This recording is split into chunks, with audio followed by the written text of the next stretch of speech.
Hello and welcome to my XRP Coin News channel. I'd like to bring up the SEC, another major liar. We might have just gotten a call, and this has major ramifications for Ripple and the free pass speech idea.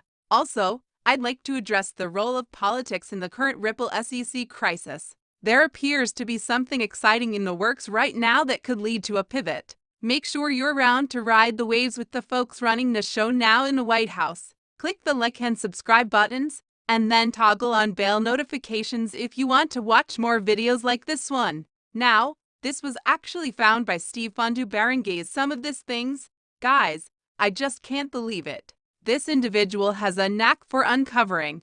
That's completely out of your mind. Tweeted on June 14, 2018, this 7-year bear literally illustrates that the SEC is far more of a criminal agency than a regulator. According to his SEC public calendars, man meets with Ripple for 2 hours in Washington, D.C., while he is also in San Francisco, giving his famous theory and free pass speech. In addition to legal problems, I would also claim that Bill had geographical and temporal biases. According to Bill Hyman's public calendar issued by the SEC, he was meeting with Ripple in Washington, D.C., at the same exact time that he was actually in San Francisco giving his Ethereum free pass speech, guys, further proving that the SEC is a criminal organization and the significance of what Stephen U. Bear is showing us here. Of course, this is totally improbable, but it does demonstrate that the SEC has been fabricating at least some of these public calendars. There's no way that Bill Hyman was at the beach and doing his Ethereum work at the same time. In preparation for my meeting with Ripple Washington, D.C., several of us have been poring over these SEC public schedules in search of potential conflicts of interest. On the other hand, I now believe we have seen proof that no solution is possible. Public calendars will reflect any unfavorable event, because we can see from this very instance that the SEC is willing to alter the public calendar for whatever reason it sees fit, and because we have no idea why they altered his schedule in the first place. But the truth is that they must have, since there's no way he could have been in 2 distinct sections of the country at the same time. However, I believe this demonstrates once again that the SEC cannot be relied upon as a reliable resource. They are willing to spew evidence to support their argument. And, seriously, this is a fantastic illustration of the point, people. And I think Stephanie said it best. This simply goes to show, since the SEC is a criminal enterprise, it does not seek to advance facts in legal proceedings. On the contrary, they are making every effort to improve their appearance, as like they are on the up and up with the law or something. When the SEC initially filed suit against Ripple, they likely did not anticipate the strength of the XRP army. But, fellas, I just believe this is crucial to think about because many people rely heavily on these public calendars. Furthermore, I believe this demonstrates that we can't trust anything we hear from the SEC. And folks, I think this probably applies to all the FOIA requests that members of the XRP community have been giving the SEC. Many are counting on the SEC to do the right thing and deliver the paperwork as required. They are obligated to dispatch mail personnel. The SEC is clearly going to do anything it wants, therefore I seriously doubt that will happen. Also, if this is the case, the only way they will be held responsible is if they are caught red-handed. Next, I'd want to share a slip I found in a recent video by Jeremy Hogan.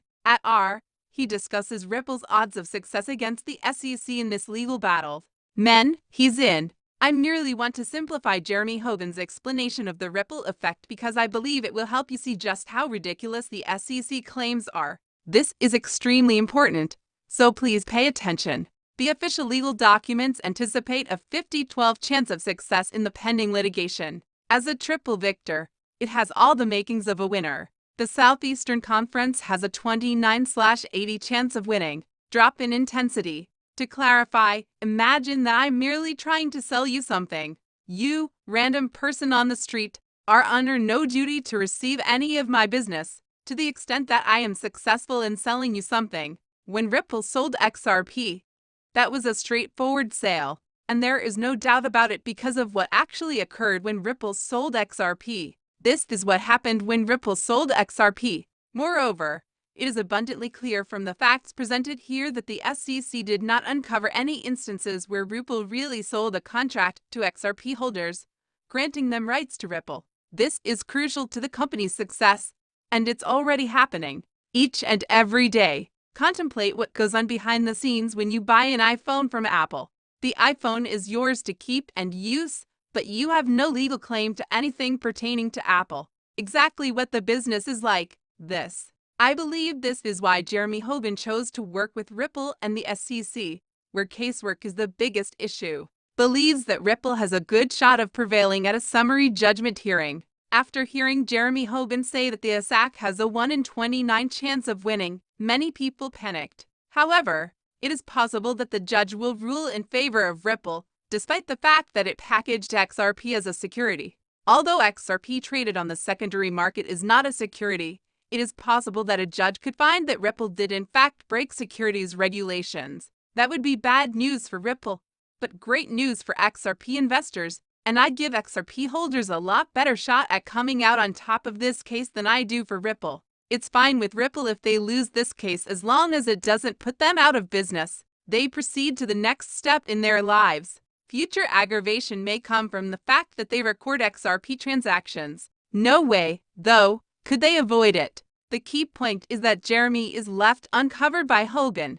How likely is it that XRP itself will not be deemed a security by the conclusion of this case involving Clarity? Don't count it as a safety? We heard only the other day that the odds of that happening are higher than they've ever been when Library, our client, lost a major case to the SEC. The SEC is still on the losing end of its attempts to label the intraday trading of securities in the dairy market as a Library transaction. Why?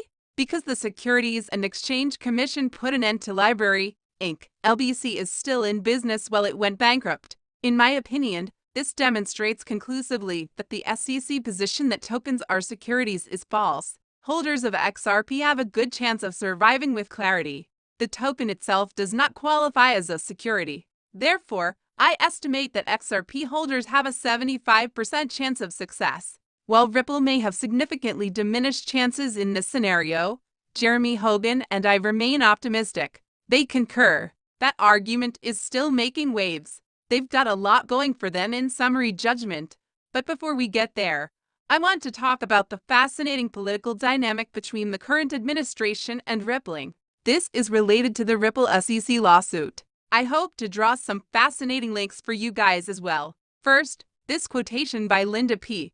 Jones is what initially sparked my interest. Nothing ever happens by chance in politics, so the saying goes. You can rest assured that if this occurs, it will have been obvious. This is a fascinating phrase from Franklin D. Roosevelt, and it's interesting to us guys as well, because we know that Ripple is not your average business. Wall Street powerhouse Goldman Sachs, BlackRock, and J.P. Morgan. What's up, mate? EFIRS.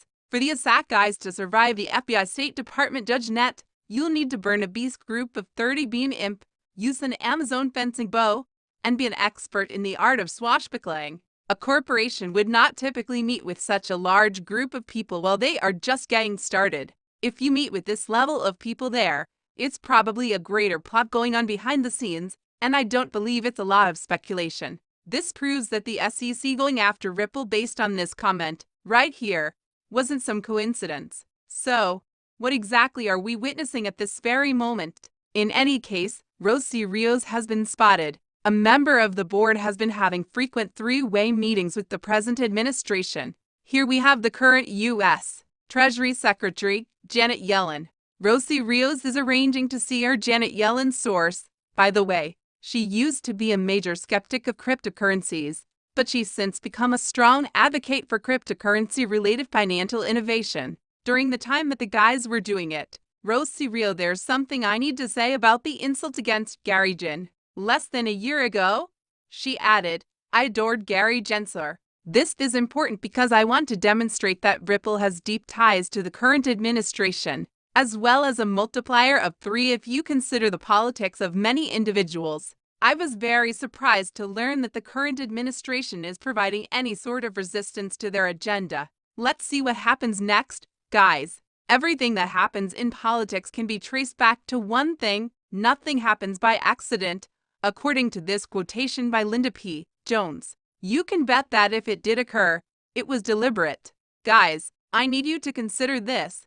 The outcome of this case is important for XRP clarity if Ripple is successful. In the United States market, XRP is the only digital currency with absolute clarity. With this clarity, Ripple can move on with landing big bank partnerships in the US, something no other cryptocurrency business can do. And if that's the case, then the whole Ripple SEC complaint is moot. It seems more like a performance than a form of punishment for Ripple. To make all these links and whatever appear deliberate, it's really just me and my homies. We were probably simply them building up the inevitable truth before this case, that Ripple's XRP will play a crucial role in the global financial system of the future.